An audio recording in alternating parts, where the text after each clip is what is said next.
नमस्कार, आप देख रहे हैं पॉलिटिकल आइडिया और मैं हूं प्रदीप कुमार। मित्रों, सबको पता है कि विगत 30 अप्रैल को भारतीय जनता पार्टी नरेंद्र मोदी की सरकार ने देश भर में अगली जनगणना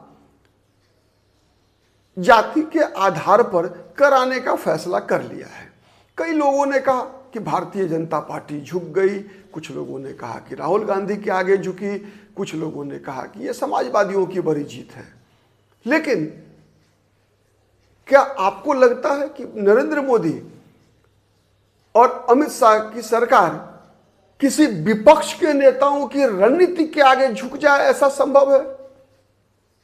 अगर लगता है तो मुझे कुछ नहीं करना, लेकिन मेरा मानना ऐसा है, जो समाचार अब छनकर आ रही है उसके अनुसार भारतीय जनता पार्टी का 21वीं सदी का यह सबसे बड़ा मास्टर स्ट्रोक है। ये राम मंदिर का मुद्दा, धारा 370 का मुद्दा खत्म करना, CAA का मामला, ट्रिपल तलाक का मामला, अभी वक्फ कानून में संशोधन, इन सबसे बड़ा मुद्दा है और ये देश के भविष्य के लिए बहुत ही सकारात्मक या नकारात्मक क्या है आने वाला समय बताएगा, लेकिन ये देश के इतिहास में बहुत ही बड़ा मुद्दा है ये। और इसको आप पूरी वीडियो देखेंगे तो समझ पाएंगे। मैं बताऊं आपको, सरकार की योजना है कि इस जातिगत जनगणना को केवल हिंदू समाज में नहीं बल्कि हर धर्म के लोगों को अपनी जाति बतानी होगी। नंबर 1 नोट कीजिए क्या क्या ऐतिहासिक परिवर्तन है। इससे पहले अंग्रेजों के जमाने में भी जब जातिगत जनगणना हुई या उसके बाद जो जनगणना होता था, उसमें मुसलमानों को, ईसाइयों को, सिखों को केवल यह बताना होता था कि उनका धर्म क्या है, उनकी जाति नहीं बतानी होती थी। बौद्ध को, जैन को, इन लोगों को केवल अपना धर्म बताना होता था। याद रखिएगा, अब मुसलमानों को भी बताना होगा कि वो शेख हैं, सैयद हैं, पठान हैं, राइन हैं, अंसारी हैं, दुनिया हैं, हलखोर हैं, गुजरा हैं, किस जाति के हैं उनको बताना होगा। नंबर 1 याद रखिए। एक तो सबसे पहला चीज है कि मुसलमानों में भी, जो एक तरह से आप कह सकते हैं कि देश के आबादी में अभी तक 2011 के आंकड़े के अनुसार लगभग 14% की आबादी है।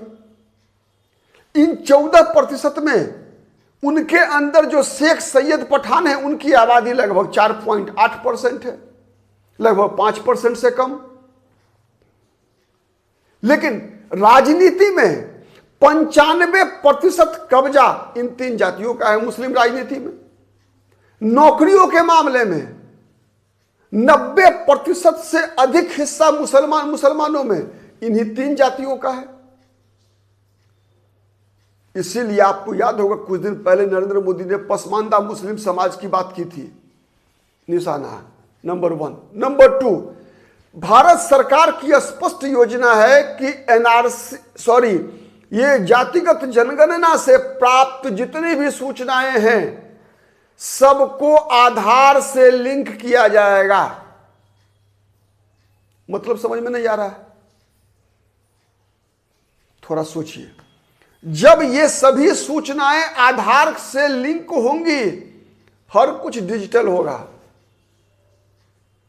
उसके बाद सबको पूरी सूचनाएं, जो लोग बता रहे थे कागज नहीं दिखाएंगे, कागज बताना पड़ेगा कि वो उनके पिता कहां थे, कहां है। क्योंकि आपको पता है, आप मना नहीं कर सकते जनगणना के दौरान कि मैं जानकारी नहीं दूंगा, आपको बताना है। संवैधानिक बाध्यता है।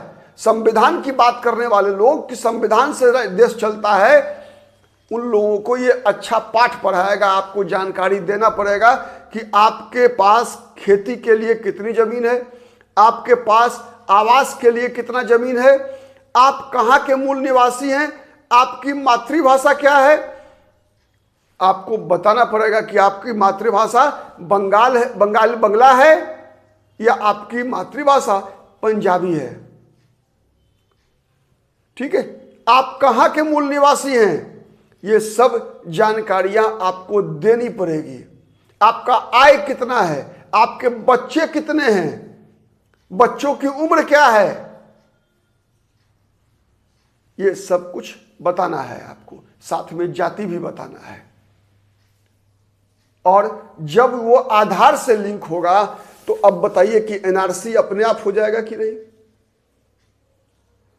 एनआरसी का पूरा फॉर्म, फुल फॉर्म पता है ना?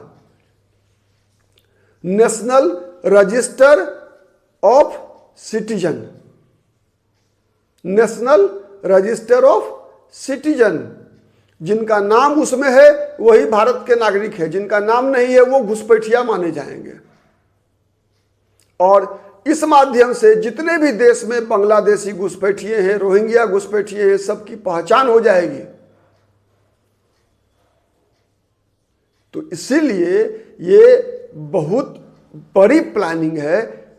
आगे जब जनगणना का काम बहुत जल्द शुरू होने वाला है, मुझे जहां तक लग रहा है, जिस प्रकार की सूचनाएं निकल के आ रही है उसके आधार पर 2026 में ये सभी सूचनाएं प्रकाशित भी होगी और प्रकाशित होने के बाद उस पर कार्रवाइयां भी होगी। मैनुअल नहीं होना है, सबका डिजिटलाइजेशन होगा। डिजिटल एनआरसी बनेगी, national register of for citizen, और उसका प्रभाव आने वाले दिनों में कम से कम भारत की सुरक्षा सुनिश्चित होगी, ये तो तय है। इस बात में कहीं कोई दो मत नहीं है। लेकिन सवाल ये उठता है कि अब इसको राजनीतिक दल जो देश के अंदर हैं, अपने देश में पता है सबको कि प्रायः हर मुद्दे पर वोट बैंक की राजनीति होती है। तो वोट बैंक की राजनीति करने वालों का खेल इससे बनेगा या बिगड़ेगा, उसी के आधार पर आने वाले दिनों में आप देखेंगे कि उनकी प्रतिक्रिया होगी। क्योंकि पता है अपने देश में विचारधारा की राजनीति तो अभी हो नहीं रही है। अपने देश भारत के अंदर राजनीति इस प्रकार की हो नहीं है जिससे किसी भी तरीके से चुनाव जीता जा सके। देश प्रेम, राष्ट्रीय एकता, राष्ट्रीय अखंडता, भाषाई विविधता, ये सब चीजें अब केवल किताबों में है और संविधान में है। राजनेताओं के लिए ऐसा कोई नियम नहीं है। अब इस देश में राजनेता अगर लगातार हम इधर 10-15 वर्षों से देखेंगे अगर, तो केवल और केवल वोट बैंक की राजनीति, कितना को भी मरवा दें, आग लग जाए देश के अंदर, कोई मतलब नहीं है। लेकिन वोट बैंक की राजनीति होनी चाहिए। छोटा सा उदाहरण मैं बता रहा हूं, आपको समझ में आएगा कितना बड़ा खतरनाक खेल खेला जाता है देश के अंदर। आप जानते हैं गुजरात में, गुजरात की सबसे संपन्न जाति कौन है? गुजरात ही नहीं बल्कि पूरे हिंदुस्तान में सबसे संपन्न जाति कौन है पता है? नहीं पता है। थोड़ा सा गूगल भी चेक कीजिएगा और किताबों में पढ़ने का प्रयास कीजिएगा मित्रों। गुजरात का पाटीदार समाज जो है ना, पटेल समाज गुजरात का, गुजरात ही नहीं बल्कि भारत में सबसे संपन्न समाज है। उनकी संपन्नता पे उनको घमंड होना चाहिए। भारत के सबसे अधिक एनआरआईज पटेल समाज के हैं। कई गांव ऐसे हैं पटेलों के जिसमें हर परिवार का कोई ना कोई एनआरआई है। और कोई एनआरआई छोटा मोटा नहीं, ऐसा नहीं कि कनाडा माने पंजाबियों की तरह, पंजाब के लोगों की तरह, माने पंजाब में सब तरह के लोग हैं, वहां भी व्यापारी भी है, लेकिन पंजाब में पंजाबी बहुत सारे ड्राइवर भी मिलेंगे, ट्रक का ड्राइवर मिलेंगे, कार चलाने वाले ड्राइवर्स मिलेंगे। मतलब माने एक बहुत बड़ी बात है पंजाबियों में कि पंजाबी कभी भीख नहीं मांगेगा। लेकिन मैं बता रहा हूं, लेकिन गुजराती छोटा मोटा, लेकिन पंजाबी कोई ना कोई काम, ट्रक चला लेंगे, गाड़ी चला लेंगे, मेहनत करके मजदूरी करके काम करते, उनकी भी बहुत बड़ी योग्यता है, कोई बुरा नहीं लगना चाहिए मित्रों। पंजाबी वो कौम है जो सबसे ज्यादा चैरिटी करती है, दान देता है। लंगर का इतिहास पंजाबियों का पढ़ लीजिए, इसलिए गर्व है हमें उन पर भी। लेकिन मैं अंतर बता रहा हूं केवल, ठीक है? गुजराती कोई छोटा मोटा काम करने वाला नहीं मिलेगा, सबके सब मिलेंगे बड़े बड़े काम करने वाले। संपन्न जाति है। और उस जाति को भी इस देश के राजनीतिक दलों ने, राजनेताओं ने आरक्षण मांगने के लिए भड़काया। कल्पना कीजिए, और किस प्रकार से आरक्षण मांगकर भड़काया। एक दिन तो ऐसी स्थिति हो गई, मैं 2015 या 16 की बात कर रहा हूं, जब लगा कि गुजरात के बड़े बड़े शहरों को जलाकर आज रात में राख कर दिया जाएगा। सूरत, अहमदाबाद जैसे शहरों में एकाएक हजारों लोग सड़क पर निकलते हैं और आगजनी करना शुरू कर देते हैं। हरियाणा का जाट समाज, बताइए, सबसे मजबूत 25% की आबादी, सबसे बड़ा जमींदार हरियाणा का, जिसके पास पूरे 25% आबादी के पास लगभग 55% जमीनें हैं हरियाणा का, वह जाति सड़क पे आ जाती है आरक्षण मांगने के लिए। बताइए, मिलना चाहिए क्या था? भड़काया जाता है। महाराष्ट्र का सबसे संपन्न वर्ग वहां का मराठा, और उस मराठाओं को सड़क पे बैठा दिया जाता है कि आरक्षण मांगो। बताओ, कौन करता है ये काम? इस देश के राजनीतिक दल करते हैं जो देश को तोड़ना चाहते हैं। तो भारत सरकार को न केवल जातिगत जनगणना बल्कि सामाजिक आर्थिक सर्वेक्ष जनगणना भी इसके आधार पे होना है, और हर जानकारी को आधार से लिंक किया जाएगा।